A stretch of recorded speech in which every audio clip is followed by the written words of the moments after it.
Face à l'Afrique a aujourd'hui comme invité M. Brahima Sidibé.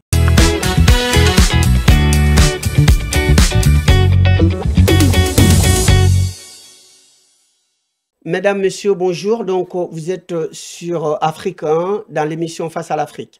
Face à l'Afrique reçoit aujourd'hui M. Brahima Sidibé, donc en malien.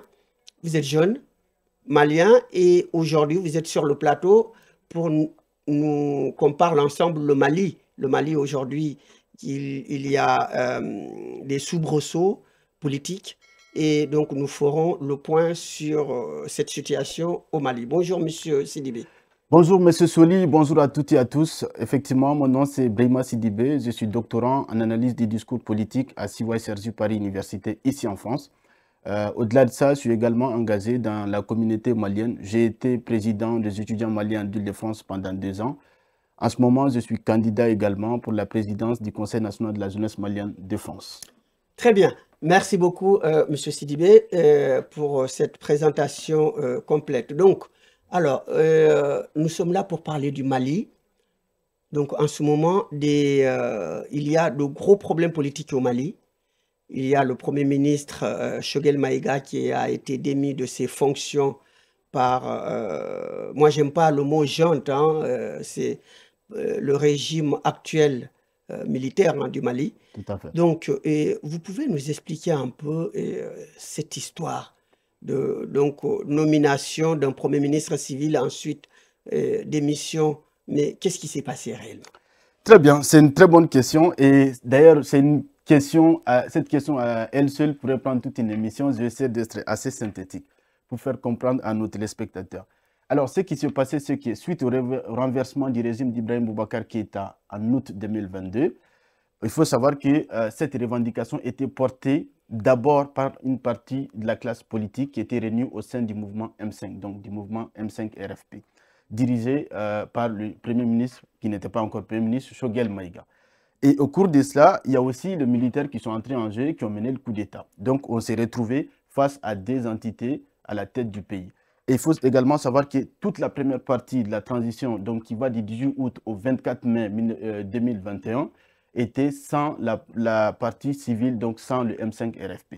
Il a fallu ce qui est désormais convenu d'appeler au Mali la rectification, c'est-à-dire le renversement du président Bandao et de son premier ministre Mokhtar Ouane, pour que le M5 à sa tête, Choguel Maïga, devienne Premier ministre à partir de juin 2021. Et donc, dès lors, on a compris qu'on avait à la tête du pays des tendances, c'est-à-dire une tendance militaire dirigée par le général, désormais général Assimi Goïta, et une tendance politique dirigée par le M5 RFP et donc par Choguel Maïga. Donc, cet attelage a tenu, bon, il faut le reconnaître, pendant 3 ans, parce qu'il faut savoir qu'au Mali, pendant tous les régimes d'Ibrahim Boubacar Keïta, aucun Premier ministre n'avait tenu pendant 3 ans. Donc, il faut quand même reconnaître cette relative longévité du Premier ministre Choguel Maïga. Mais la vraie question est ce qui nous réunit aujourd'hui, comment en est-on arrivé à la rupture? Exactement. Comment en est-on à la rupture? Alors, ce qu'il faut savoir, c'est qu'il y a quelques temps, Choguel Maïga était convalescent. Donc, il était malade pendant un moment. Et entre-temps, il a été remplacé à la primature par un certain Ablaye Maïga. On va y revenir, je suppose. Bah, il n'y a que des Maïgas, finalement. Bon, oui, d'ailleurs... c'est une coïncidence. Non, après, j'avais fait même cette rigolade sur les réseaux sociaux. Lorsqu'on porte le nom de famille Maïga au Mali, on a plus de chance de devenir Premier ministre un jour. Donc, je poursuis. Ablaye Maïga a remplacé effectivement Choguel à la primature pendant cette période de convalescence. Et on s'est rendu compte qu'il a pris du poids. C'est-à-dire qu'il ne faisait pas partie du groupe de militaires qui a mené le coup d'État en 2020. Mais par la force des choses, il est devenu très influent dans le gouvernement. Et dès lors, finalement, on avait un Premier ministre donc, qui était de retour Choguel Maïga, mais qui n'avait plus tous les pouvoirs, qui n'avait plus toutes les prérogatives que lui confère la Constitution. Et je pense qu'à partir de là, Choguel était finalement mis de côté dans un gouvernement dont il était le chef, ce qui est assez paradoxal. Et donc, on a continué comme ça. Et je crois que les prémices de cette rupture sont apparues à partir de mai dernier. Parce qu'en mai dernier, on a commémoré ce qu'on appelle les 3 ans de la rectification dont je parlais tantôt. Et suite à cela, il y a eu la publication des mémorandums fait par celui qui a remplacé Choguel Maïga à la tête du M5, un certain Bouba, et qui a été justement emprisonné par la suite. Mais on a compris que même si le mémorandum n'était pas directement signé du Premier ministre, le contenu était inspiré de lui, parce qu'il a même eu à dire à la presse que personne au Mali ne pouvait contester le contenu de ce mémorandum-là. Et donc, dès lors, on a commencé à voir une certaine fissure entre la branche militaire du régime et la branche politique dirigée par Choguel Maïga. Mais la goutte d'eau qui a débordé les vases est arrivée le 16 mai dernier. Le 16 mai, à l'occasion du premier anniversaire de la reprise de la ville de Kidal, qui était intervenue le 14 novembre 2023, Choguel Maïga a convoqué un meeting au CICB, donc une grande salle de conférence internationale de Bamako, où il était face à ses partisans du M5-RFP. Et c'est là, bon, là maintenant je porte ma casquette d'analyse de discours, parce que quand on voit le but pour lequel le meeting a été convoqué et le contenu de son discours, on voit qu'il y a hiatus, c'est-à-dire qu'il a convoqué pour un acte symbolique, parce que commémorer la reprise de la ville de Kidal, c'est un acte patriotique symbolique, ça pouvait attirer la foule, mais dans le contenu, on a quand même vu toute une grillade de griefs adressés au régime. Et donc, dans cette rencontre, il n'avait pas que ses partisans, alors il y avait d'autres personnes qui étaient... Forcément, il y avait d'autres personnes, parce que comme je le dis, le but c'était de commémorer le premier anniversaire de la reprise de Kidal. Et ça ne parle pas simplement à une seule branche, ça parle à tous les pays. Donc quand on dit ça en termes de technique rhétorique, ça parle fort et ça parle aux Maliens et ça permet de mobiliser. Mais comme je dis, c'était aussi l'occasion, à mon avis, de prendre à témoin le peuple malien en disant, regardez, j'ai tout donné à la transition, maintenant je suis mis à l'écart. Et c'était une façon aussi, et je pense qu'il a fait, c'était prémédité, c'est-à-dire que la situation était devenue intenable pour lui. Et c'est ce que lui-même a appelé la clarification. On ne clarifie que ce qui est ambigu. Et donc, c'était une situation ambiguë qu'il voulait clarifier. Et dès lors, il n'y avait que deux hypothèses. La première, c'était de lui remettre dans ses pleins droits, donc le peuple malien étant pris à témoin. Et la deuxième hypothèse qui a été retenue, était de le démir de ses fonctions. Et beaucoup de personnes se posent la question aussi, pourquoi n'a-t-il pas démissionné quand il sait qu'il n'était pas dans ses prérogatives? Pourquoi n'a-t-il pas démissionné? La raison, elle est toute simple. Il voulait être dans la position de victime. Parce que, voyez-vous, quand on démissionne, on ne peut plus se poser en victime, parce que la démission, c'est un acte volontaire et personnel. Mais quand on est limogé, eh bien, ce n'est pas nous, on a été limogé. Et je pense que depuis son limogeage, quand on voit sa nouvelle casquette, je pense qu'on va y revenir au cours de l'émission, justement, il est en train de revêtir cette casquette de victime et de revenir dans le jeu politique. Et d'opposant. Et d'opposant. Mais est-ce qu'à votre avis, vous qui êtes, parce que vous avez vraiment bien détaillé ce processus, donc vous qui analysez très bien le jeu politique malien, est-ce que, à votre avis, Choguel Maïga n'a pas été utilisé par les militaires pour avoir cette caution civile au sein de leur gouvernement? Effectivement, c'est une analyse qui est partagée par beaucoup d'observateurs, parce qu'on se souvient que quand il venait à la tête du gouvernement, la pression de la communauté internationale était très forte sur le Mali. Et surtout, il y avait cette revendication qu'il fallait au moins une caution civile pour la transition. Et donc, sous cet angle-là, effectivement, on peut penser qu'il a été utilisé par les militaires. Mais je pense que de notre côté aussi, il n'a pas été forcément utilisé, parce que, comme je disais tantôt, la lutte pour le changement a été aussi menée en partie par les M5-RFP. Donc, en ce sens, Choguel se sentait justement comme un premier ministre de cohabitation, finalement, parce qu'il se disait qu'il était dans son plein droit à ce poste-là. Donc, je pense que de part et d'autre, on peut analyser de plusieurs manières. Et l'autre chose aussi qui prouve que, même s'il a été utilisé, est-ce que c'était bien de le limoger comme ça? Parce que quand vous regardez, pendant ces 3 dernières années, le premier ministre Choguel Maïga a quand même joué le rôle de bouclier. Bon, on me répondra peut-être que c'est le cas de tous les premiers ministres dans les régimes semi-présidentiels, mais il faudrait quand même reconnaître que ce n'est pas tous les premiers ministres qui ont cette capacité de jouer le rôle de bouclier. Parce que ce que j'ai appelé dans un article précédent, il a joué le rôle de ce qu'on appelle aujourd'hui, moi j'appelle la gouvernance rhétorique. C'est-à-dire qu'il a réussi à instaurer dans l'opinion publique nationale et même internationale un certain narratif qui fait qu'aujourd'hui, le Mali est sur la voie de la souveraineté.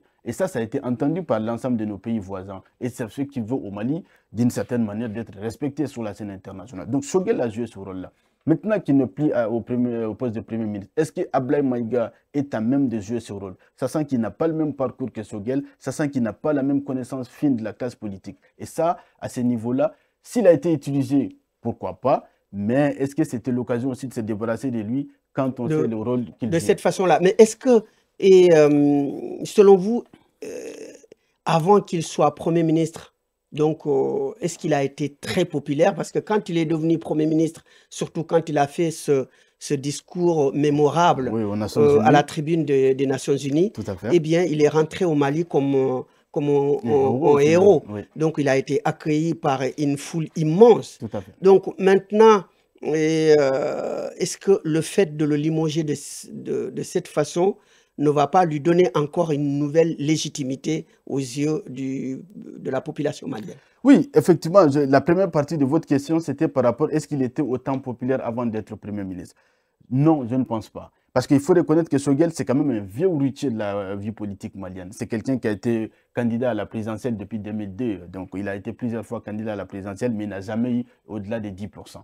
Mais effectivement, on a compris que pendant cette période de transition, il s'est quand même refait une nouvelle figure. Il s'est imposé. Et d'ailleurs, ça, pour revenir à un autre article que j'avais publié en avril dernier, je l'ai nommé « Les derniers hommes politiques ». Parce que quand vous regardez aujourd'hui au sein de la classe politique malienne, il est quand même le seul à avoir cette carrure-là. Et donc aujourd'hui, le fait qu'il est limogé, effectivement, c'est ce que je disais tantôt, je pense que le fait qu'il a été limogé, non pas démissionné, ça lui donne l'occasion justement de revenir dans le jeu politique, mais cette fois-ci avec une certaine casquette finalement d'opposant. Et d'ailleurs, quand on voit ses réactions, on oublierait même qu'il a été partisan pendant 3 ans de ce régime. Qu'il a été Premier ministre et qu'il est comptable. Et qu'il est comptable justement du bilan. Du bilan, exactement. Mais comme je dis, les gens aiment en général le victime, quand on est victime en fait, et surtout en politique. Donc, je pense que le fait de se poser en victime lui donne encore cette possibilité de revenir dans le jeu et surtout de pouvoir capitaliser autour de lui toutes les voix critiques. Et c'est aussi ça. Mais à ce niveau, je vais quand même mettre un bémol, parce que quand il était Premier ministre, il a été quand même c'est lui qui a été le plus dur envers la classe politique, donc lui-même il est issu. Donc il a été isolé, il est isolé du reste de l'opposition, et maintenant il est isolé par l'armée. Exactement. Donc la tâche ne va pas lui être facile, parce que s'il avait été assez docile avec la classe politique, maintenant il aurait pu réunir toute la classe politique derrière lui. Mais comme il a été assez dur envers la classe politique, il y en a qui ne vont pas lui pardonner. Mais malgré tout, il reste quand même, et d'ailleurs j'ai suivi même ce matin qu'il allait rendre visite à ses partisans du FSD. FSD, c'est le Front pour la sauvegarde de la démocratie, qui a été créé suite à l'élection présidentielle de 2018, figurez-vous. Et donc on voit qu'il est vieux de moi, si je peux me permettre, et essaie de revenir dans le jeu. Et donc je pense qu'il va d'abord se focaliser sur son cercle, son premier cercle, son cercle fermé, essayer de capitaliser autour de ça et voir au fur et à mesure, essayer de peaufiner sa stratégie pour pouvoir toucher plus de monde. Mais ce qui est sûr, il ne va pas se laisser faire dans cette affaire-là. Ça, j'en suis sûr et certain qu'il ne va pas sortir du jeu politique. Donc, selon vous, il y a ni gagnant ni perdant dans ce petit bras de fer qui oppose Choguel et l'armée. Alors, en tout cas, pour l'instant, les deux sont sur deux axes différents. Parce que quand on regarde au niveau, parce qu'on a beaucoup parlé de Choguel, mais quand on regarde du côté du régime aussi, on voit que désormais, le pouvoir se militarise davantage. On a un président général et un premier ministre général, et ça se généralise. Ça se généralise. Oui. Donc, à ce niveau-là, il y a deux choses. C'est vrai que le régime se renforce parce qu'on a quand même deux têtes, c'est-à-dire le président et le premier ministre, qui ont la même vision. De choses. Mais sauf que ça, le côté aussi fragile viendrait du fait que est-ce qu'ils sont à même de pouvoir contrer toutes les critiques qui viendraient de l'extérieur et notamment de la classe politique. Donc, pour poser la question des gagnants ou des perdants, pour l'instant, c'est un peu compliqué. On est dans une période, je dirais, de turbulence. C'est trop tôt. C'est trop tôt pour le dire. Et donc maintenant, revenons pour la transition. Donc la transition, est-ce que, à votre avis, les militaires ont l'intention, franchement, de lâcher le pouvoir et même d'organiser des élections, d'abord? Oui, alors ça c'est une vraie question. En tout cas, personnellement, mon analyse est que nous allons vers les scénarios tchadiens. Je vais vous expliquer pourquoi. Quand vous regardez aujourd'hui, au sein de la transition au Mali, il n'y a plus de nouvelles dynamiques en réalité. Parce que ce qui a permis à la transition de se maintenir ces dernières années, c'est la question des souverainetés. De dire que nous allons recouvrir l'entièreté de notre territoire. Eh bien, c'est le cas aujourd'hui, avec la reprise de la ville de Kidal. C'est de dire aussi que l'armée va monter en puissance. On peut dire que c'est le cas parce qu'on constate quand même une certaine accalmie sur le plan sécuritaire, même si le problème persiste encore. Donc aujourd'hui, en fait, on n'a pas un élément pour vendre à la population et qui expliquerait le maintien du régime. Donc, c'est pour ça que mon analyse, c'est que je suis peut-être persuadé qu'en 2025, nous irons vers des élections, Mais comme je parlais du scénario tchadien, c'est de dire que Assimi sera certainement candidat. S'il est candidat, il va certainement gagner l'élection. Donc l'idée, c'est seulement de changer de nature des régimes. C'est-à-dire qu'on va simplement sortir de la Du régime transition militaire du régime militaire, d'avoir un régime beaucoup plus acceptable aux yeux de la communauté internationale et d'insuffler une certaine dynamique même à l'intérieur. Parce que le fait de dire qu'on n'est plus dans la transition et qu'il est le président de la République, ça change aussi en termes de dynamique. Donc, moi, je crois plutôt à cette hypothèse-là en disant qu'en 2025, nous allons certainement vers les élections. Ça ne veut pas dire que tous les acteurs vont changer, mais je suis sûr et certain qu'il va même de l'intérêt du pays. Et il y a deux hypothèses aussi qui soutiennent cette thèse, à mon avis. La première, c'est qu'en octobre dernier, dans le plan budgétaire, l'élection est prévue. La question de l'élection électorale est prévue. Et dans le gouvernement qui a été formé suite au limogeage de Choguel, il y a aussi un secrétariat d'État annexé à la primature qui est chargé du processus électoral. Donc, ce sont quand même des prémices. Donc, ce sont des signes. Ce sont des signaux qui indiquent que nous allons peut-être vers l'élection présidentielle en 2025. Donc, est-ce que le président Goïta est assez populaire pour pouvoir remporter les élections, à votre avis? Oui, tout à fait, tout à fait. Tout à fait. Je pense que jusqu'ici, il reste très, très populaire aux yeux de l'opinion publique malienne. Et s'il est candidat dans ces conditions, je pense qu'il a plus de chances de gagner. Et c'est pour ça que je dis encore, c'est pour cette raison d'ailleurs qu'ils n'ont pas intérêt à s'enliser davantage. Parce que vous savez, les pouvoirs aussi usent. Hein. Il y a l'usure des pouvoirs. Donc, plus ça dure, et ça, c'est pour reprendre une expression d'un homme politique malien, Yves Samake, il dit plus ça dure, plus c'est dur. Et donc, je pense qu'il a intérêt quand même à sortir de la transition à ce moment-là, pendant qu'il est encore populaire. Sinon, peut-être autrement, ce serait compliqué. Bon, est-ce que le Mali a changé depuis l'arrivée de ce régime militaire au pouvoir? Est-ce qu'il y a eu, parce que maintenant, il y a le jeu politique, mais quand même, la population attend. Et la vie quotidienne, les coupures d'électricité. Est-ce que le régime militaire a arrangé quelque chose à tout cela? Oui, effectivement, je pense qu'il y a deux façades. Sur deux plans, on peut dire que le Mali a changé. Sur le plan sécuritaire et diplomatique.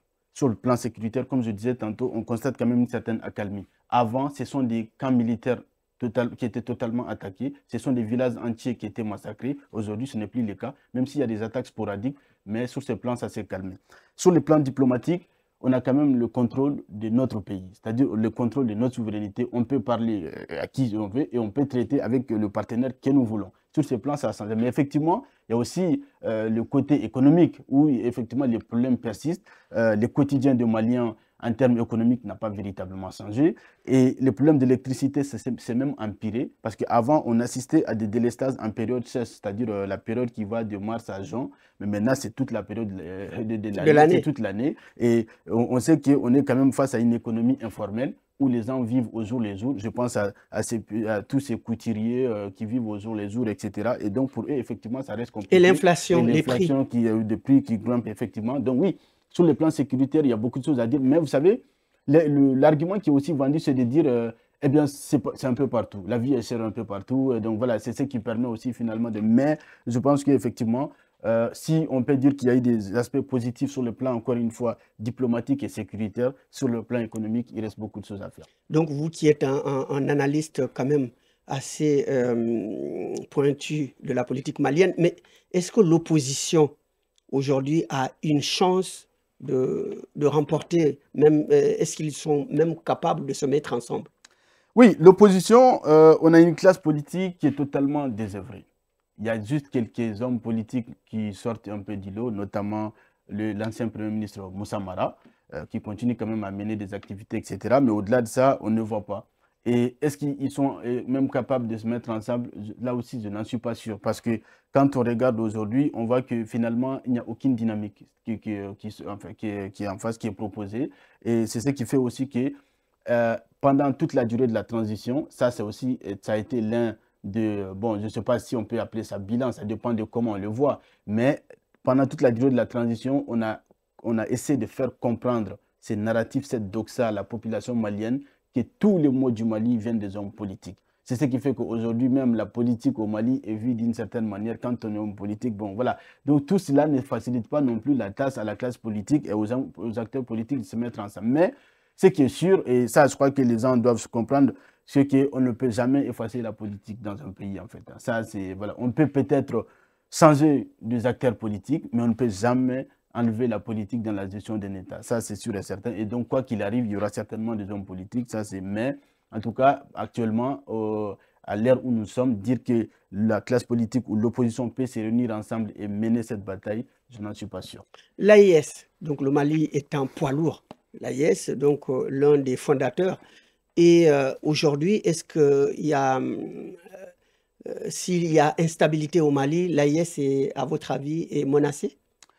Tout à fait, tout à fait. Et d'ailleurs, ça encore, bon, je ne vais pas continuer à revenir à mes articles, mais je disais que au début de l'AIS, je posais la question, est-ce qu'il s'agit-il d'une alliance de circonstances ou de convictions?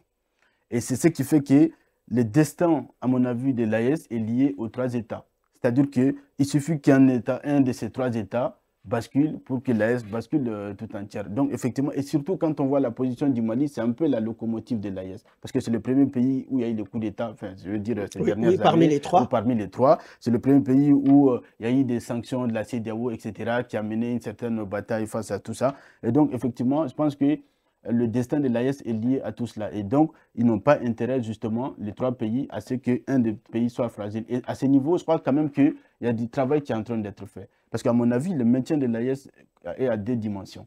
La première, c'est qu'il faut d'abord une certaine convergence des points de vue, des opinions dans les trois pays. Et ça, on est en train de voir ça parce que quand vous regardez dans l'actualité, dans les journaux télévisés, des trois chaînes nationales au Mali, au Burkina, au Niger, il y a toujours une partie, une phase AES qu'on couvre pendant les IT de 20 heures, qui couvre l'actualité des deux autres pays. Et donc, je pense c'est d'amener les populations à avoir finalement l'impression de partager le même pays, finalement. Parce qu'on est dans une confédération maintenant. Et l'objectif final, c'est la fédération. Mais c'est des étapes. Donc, à mon avis, oui, sur le plan de l'AES, il y a quand même un truc. Et la création de l'AES aussi, à mon avis, sur le plan régional ou même diplomatique international, a permis de rééquilibrer les rapports de force. Parce que quand vous voyez, avant, le pays était vulnérable. Le Mali était vulnérable en 2021-2022. Mais avec la création de l'AES, même le discours est beaucoup plus policé maintenant, venant des acteurs régionaux, notamment la CEDEAO, la communauté internationale. Donc ça a aussi été l'apport de l'AES. Maintenant,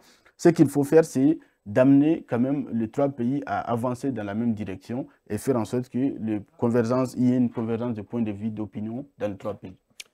Alors, donc, à votre avis, donc, le régime Goïta est là pour longtemps, alors, dans ce cas? En tout cas, bon, pour longtemps, ça dépend de quel est le curseur qu'on met sur ces longtemps, mais je suis sûr et certain quand même que ce n'est pas un régime qui est prêt à partir, même quand on va sortir de la transition. C'est ce que je disais tantôt. Pour moi, je crois plutôt au scénario selon lequel on organisera l'élection, que Assimi sera candidat, qui va certainement gagner l'élection et que les acteurs plus ou moins, les mêmes acteurs plus ou moins vont continuer. Parce qu'il y va même finalement de la pérennité de toutes les actions qui sont en cours aujourd'hui au sein de l'AES. Mais est-ce qu'il y a risque qu'il change la constitution? Parce que la constitution malienne, c'est la durée du mandat présidentiel est de 5 ans renouvelable une fois. Donc, est-ce qu'à votre avis, s'il fait les 10 ans, au meilleur des cas, est-ce qu'il n'y a pas risque qu'il reste encore au pouvoir en essayant de changer la Constitution? Bon, ça c'est une perspective qui est assez longue à mon avis. Ce qui est sûr, c'est que effectivement, comme je disais, il y a quand même des fortes chances qui se présentent à l'élection, qui ait un mandat de 5 ans, éventuellement renouvelable. Mais dire qu'au-delà de tout ça, changer, bon, c'est pas exclure, hein, surtout quand on voit ce qui se passe en Afrique en général, c'est un peu le cas. Mais je crois que c'est peut-être un peu tôt pour se projeter jusqu'à ce niveau-là. Et surtout aussi qu'au Mali, en général, ceux qui ont tenté ça n'ont pas toujours réussi. Et quand vous regardez même la Constitution, ça a été tenté plusieurs fois de modifier et ça n'a pas réussi. Et en général, à chaque fois qu'un président démocratiquement élu essaie de changer, ça ne passe pas. Ça ne passe pas parce qu'en fait, à ce moment, on est dans une époque plus ou moins ouverte où il y a une certaine liberté d'expression, des réunions, d'organisation et qui fait que les gens peuvent tout de suite se mettre ensemble. Et surtout, lorsque cela intervient au cours du deuxième mandat, on pense tout de suite à ce fameux troisième mandat et en général, on bloque. Donc, c'est une perspective qui me paraît assez longue pour me projeter, mais me fixant sur les cas précédents au Mali, je sais quand même que tous les présidents, à partir de l'ère démocratique, c'est-à-dire à partir d'Alpha Omar Konaré, avaient tenté de modifier la Constitution. Ils n'ont jamais réussi. La seule fois où on a réussi, c'était sous la transition en juin 2023. Alors, donc, vous avez indiqué dans votre présentation que vous êtes candidat à une élection. C'est ça. Donc, c'est laquelle? C'est quoi cette élection? Alors, c'est effectivement l'élection pour élire le président du Conseil national de la jeunesse malienne de France. Donc, c'est une organisation fêtière qui regroupe tous les jeunes maliens de 18 à 35 ans. L'élection a lieu le samedi 7 décembre à l'annexe de l'ambassade du Mali à Paris, dans le 20e arrondissement. Je suis candidat au nom du mouvement Force citoyenne pour la jeunesse, qui est un mouvement de jeunes maliens de France. Et nous avons pour ambition de faire en sorte que tous les jeunes maliens de France, qu'ils soient en Île-de-France ou dans les provinces, puissent se retrouver au sein de cette organisation. Et l'un de nos programmes phares aussi, c'est de pouvoir mettre en place une assistance juridique administrative sur mesure qui pourra accompagner les jeunes lorsqu'ils rencontrent des difficultés administratives ou judiciaires. Donc, c'est un organe qui est reconnu par l'État malien? Exactement. C'est un organe qui est reconnu d'utilité publique parce que l'organe central, c'est au niveau de Bamako, c'est-à-dire le Conseil national. Et là, c'est un démembrement du Conseil national donc, qui s'adresse uniquement aux jeunes maliens de France. Donc, si vous voulez, c'est un peu une sorte de syndicat de jeunes qui défend les intérêts des jeunes. C'est-à-dire que si on a un problème que les jeunes font face, eh bien, c'est cet organe qui peut porter cette doléance-là auprès des autorités publiques et même auprès de l'administration française. Donc, l'élection se passe comment? C'est-à-dire, ça concerne tous les Maliens, il y a un fichier où on est inscrit, ou bien il suffit de présenter une carte d'identité malienne et qu'on est jeune, on peut voter. Exactement. Il suffit de présenter une pièce d'identité malienne, c'est-à-dire ça peut être le passeport, ça peut être une carte d'identité consulaire, ça peut être la carte MINA, ça parle aux Maliens, et d'avoir entre 18 et 35 ans. Donc, c'est présenter les jours de l'élection à l'annexe de l'ambassade sur présentation de cette pièce et on pourra voter. Et pourquoi la jeunesse malienne doit voter pour vous? Pourquoi? Pourquoi il doit voter pour vous? Alors, ok, là c'est une très bonne question. J'estime que ceux qui nous regardent, les Maliens me connaissent assez bien. Cela fait 2 ans, comme je disais, avec mon mouvement FCJ, que nous travaillons sur ce processus électoral. Nous avons fait de l'engagement citoyen un de nos credos, et c'est pour cela que nous participons à toutes les activités qui viennent du Mali, c'est-à-dire les États généraux de la jeunesse, les États généraux de l'éducation. Nous participons, nous donnons notre avis, nous faisons des propositions. Nous avons également offert à la jeunesse malienne une tribune d'expression et de communication à travers le magazine Le Jeune, qui est paru tous les 2 mois et qui traite toutes les problématiques qui concernent le jeune et qui valorise aussi l'engagement des jeunes, donc à travers plusieurs initiatives. Autre chose qui fait qu'on pourra voter pour moi, et je suis quand même un candidat du terrain. C'est-à-dire que j'ai été à la rencontre de jeunes partout où ils sont. J'ai fait beaucoup de voyages à travers la France, à travers des villes comme Rennes, comme Besançon, comme Poitiers, comme Orléans, comme Lyon, etc. Je suis allé à la rencontre de jeunes. Je sais mieux que quiconque le problème dont ils font face. Et je pense qu'une fois à la tête du CNJ, je serai en mesure de répondre à leurs préoccupations. Donc, partout où se trouve, dans toutes les villes de France où se trouve un consulat malien, donc les habitants de cette ville peuvent aller voter au consulat. Ça, c'était dans l'idéal et ça, d'ailleurs, c'est notre combat. Malheureusement, pour l'instant, ce n'est pas le cas. C'est-à-dire que les jeunes devront se déplacer ici, à Paris, pour venir voter. Et c'est là aussi l'un des axes majeurs de notre programme, c'est la décentralisation. Parce que pour nous, il n'est plus acceptable que le Conseil national de la jeunesse malienne de France se limite uniquement en Île-de-France. Donc, nous ferons en sorte que, sachant que nous sommes déjà en contact avec des jeunes responsables au niveau local, eh bien, d'installer des antennes locales au niveau des différentes villes pour rapprocher davantage la structure auprès des jeunes. Très bien.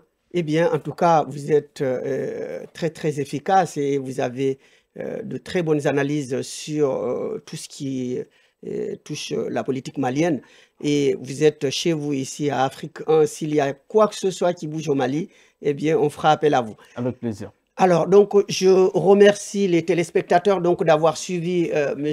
Ibrahim Sidibé, et donc un jeune Malien qui aujourd'hui nous a apporté des éclairages sur la politique malienne et de ce qui se passe actuellement au Mali. Donc, vous l'avez entendu, il est aussi candidat à cette élection de jeunes pour le Mali. Donc, on sait qu'il y a une forte communauté malienne ici en France. Donc, nous invitons aux jeunes Maliens de s'impliquer, d'aller voter et puis aussi de lui apporter votre soutien si vous estimez qu'il est capable de défendre vos intérêts. Nous vous remercions donc d'avoir suivi cette émission. Nous vous souhaitons une excellente soirée et nous vous donnons rendez-vous à très bientôt.